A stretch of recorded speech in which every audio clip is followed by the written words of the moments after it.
Hello students, कैसे हैं आप? विभिन्न स्कूलों में क्लास 10th का क्लास शुरू हो चुका है और अब हम आपको क्लास 10th के हिस्ट्री, सिविक्स, ज्योग्राफी और इकोनॉमी सभी चैप्टर को डिस्कस करेंगे आने वाले सेशन में। तो आज हम शुरू करने जा रहे हैं हिस्ट्री चैप्टर फर्स्ट, जिसका नाम the rise of nationalism in Europe है। इस टॉपिक से आपका क्लास शुरू होता है और आपके इस बुक में एक चित्र दिया हुआ है जिसको फ्रेडरिक शोरियू, जो फ्रेंच आर्टिस्ट था, उसने बनाया था। और इस चित्र में एक देखने में आपको कैसा लग रहा है, इस चित्र में उन्होंने काफ़ी गहराई से अपने राष्ट्र के प्रति प्रेम को, राष्ट्रवाद को और नेशन स्टेट्स को दिखाने का प्रयास किया है। यह उस समय का चित्र है 1848 का, जब विभिन्न देशों में क्रांति हो रही थी, खास करके जर्मनी में। ये चित्र के माध्यम से वो क्या कहना चाहता है, आइए हम इसको देखें। 1948 को फ्रेडरिक शोरियू ने पेंटिंग्स की एक श्रृंखला बनाई जिसमें उन्होंने अपने लोकतांत्रिक और समाजवादी स्वप्न को दुनिया के सामने प्रस्तुत किया। इस श्रृंखला का पहला चित्र आपके सामने प्रस्तुत है। इसमें उन्होंने दिखाया कि अमेरिका और यूरोप के लोग, स्त्री पुरुष, एक लॉन्ग मार्च कर रहे हैं।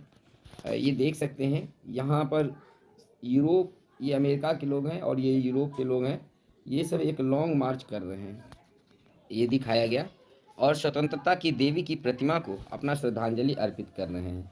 ये स्वतंत्रता की देवी हैं और इनको होमेज देते हुए आगे बढ़ रहे हैं।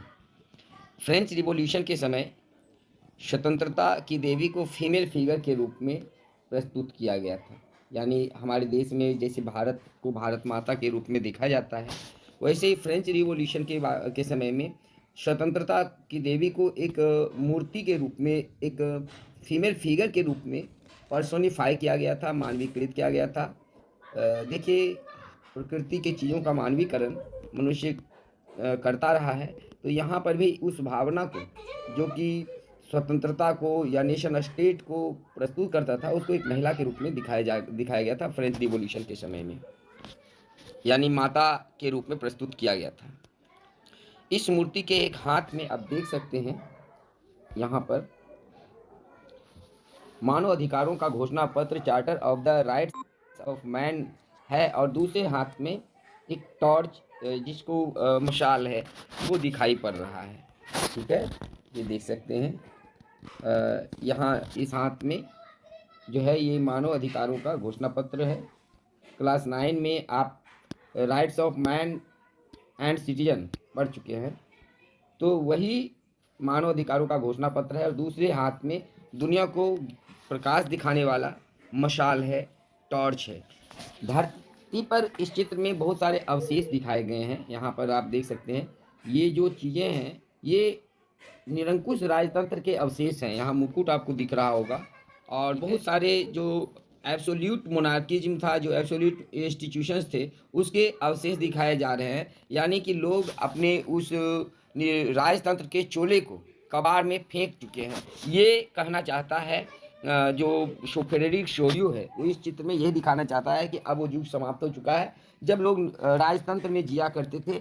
अब डेमोक्रेटिक एंड सोशल रिपब्लिक का युग है और लोगों को इस तरह से राजतंत्र को उखाड़ फेंकना चाहिए। शोरियू के कल्पनादर्शी चित्र में अलग अलग राष्ट्रों के लोग अपने राष्ट्र के झंडे और राष्ट्रीय पोशाक पहने हुए स्वतंत्रता की देवी से गुजरते हुए दिखाए गए हैं। देखिए, जितने भी यहाँ से जो आ रहा है, ये लॉन्ग मार्च कहाँ देख सकते हैं, यहाँ से लेकर के ये लॉन्ग मार्च पर हैं। सभी देश के लोग अपने अपने देश के राष्ट्रीय ध्वज को हाथ में लिए हुए हैं। ये देखिए, यहाँ पर आपको अमेरिका का राष्ट्रीय ध्वज है, फ्रांस का राष्ट्रीय ध्वज है, स्विट्ज़रलैंड का राष्ट्रीय ध्वज है। तो सभी जर्मनी के लोग अपने हाथ में राष्ट्रीय ध्वज लिए हुए हैं। इसके साथ साथ सभी देश के लोग अपने अपने पोशाक पहने हुए हैं, जो इस बात को इंगित करता है कि पूरे यूरोप के लोग, अमेरिका के लोग अब डेमोक्रेटिक एंड सोशल रिपब्लिक बनाने, अपने देश को बनाने के लिए कृत संकल्प हैं और वो इस मार्च पर आगे बढ़ रहे हैं। सबसे आगे संयुक्त राज्य अमेरिका और स्विट्जरलैंड के लोग हैं। यहाँ पर आप देख सकते हैं, ये जो है संयुक्त राज्य अमेरिका और स्विट्जरलैंड के लोग यहाँ सबसे आगे में हैं, जो लगभग स्वतंत्रता की देवी की मूर्ति को पार कर चुके हैं। और ये दोनों देश नेशन स्टेट्स तब तक बन चुके थे। 1848 तक अमेरिका और स्विट्जरलैंड नेशन स्टेट्स बन चुके थे। इसके बाद रिवोल्यूशनरी फ्रांस का चित्र इसमें दर्शाया गया है और यहाँ के लोग तिरंगा अपने हाथों में लिए हुए स्वतंत्रता की देवी के पास पहुँच चुके हैं। यानी यहाँ पर ये जो चित्र आप देख रहे हैं ये फ्रांस के लोगों का चित्र है। ठीक है, फ्रांस में लगभग 1789 में ही फ्रेंच क्रांति हुई थी और ये तब से लगभग 50 साल के बाद का चित्र है।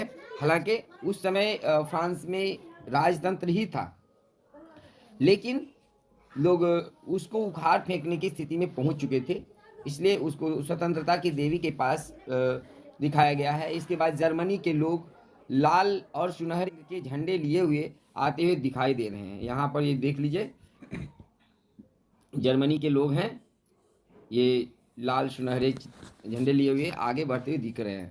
मज़ेदार बात यह है कि जब जिस समय ये फ्रेडरिक शेड्यू ने ये चित्र बनाया था उस समय जर्मनी के लोगों का एकीकृत जर्मन राष्ट्र राज्य नहीं बना था। यह चित्र 1948 का है, जबकि जर्मनी का एकीकरण 1871 में संपन्न हुआ था और वह भी लोकतांत्रिक राज्य नहीं था। जर्मनी के लोगों के पीछे ये ऑस्ट्रिया के लोग हैं, दोनों Sicily, Lombardy, Poland, England, Ireland, Hungary और रशिया के लोगों को दिखाया गया है। आसमान में स्वर्ग से यीशु मसीह ईश्वरियाँ इनको आशीर्वाद देते हुए दिखाए गए हैं इस चित्र में।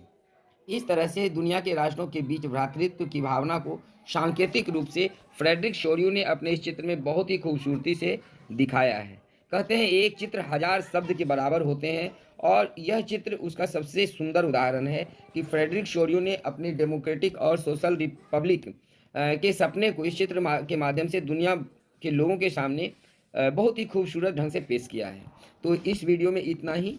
हालांकि हमने करीब 2 पैराग्राफ से ज़्यादा की बातें आपको इस चित्र के माध्यम से कर लिया है। ये वीडियो आपको कैसा लगा आप कमेंट में ज़रूर लिखें।